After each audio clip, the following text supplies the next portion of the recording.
The Battle of Kursk was a Second World War engagement between German and Soviet forces on the Eastern Front near Kursk in the Soviet Union during July and August 1943.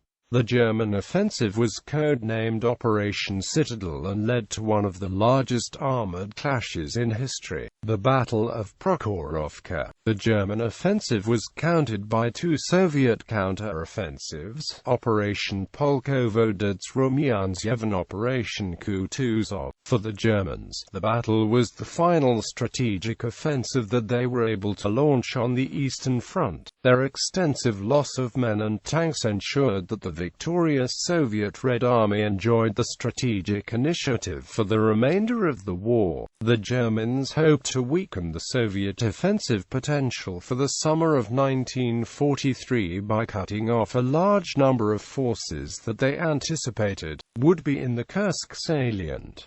The Kursk salient of Bulge was 250 kilometers long from north to south and 160 kilometers from east to west. By eliminating the Kursk salient, the Germans would also shorten their lines, nullify Soviet numerical superiority in critical sectors and regain the initiative from the Soviet Union. The plan envisioned an envelopment by a pair of pincers breaking through the northern and southern flanks of the salient. Adolf Hitler believed that a victory here would reassert German strength and improve his prestige with his allies, who were considering withdrawing from the war. It was also hoped that large numbers of Soviet prisoners would be captured to be used as slave labor in the German armaments industry. The Soviet government had foreknowledge of the German intentions, provided in part by the British intelligence service and Tunney intercepts, aware months in advance that the attack would fall on the neck of the Kursk salient. The Soviets built a defense in depth designed to wear down the German armored spearhead. The Germans delayed the offensive while they tried to build up the forces and waited for new weapons, mainly the new Panther tank but also larger numbers of the Tiger heavy tank. This gave the Red Army time to construct a series of deep defensive belts. The defensive preparations included minefields, fortifications, artillery fire zones and anti-tank strong points, which extended approximately 300 kilometers in depth. Soviet mobile formations were moved out of the salient and a large reserve force was formed for strategic counteroffensives.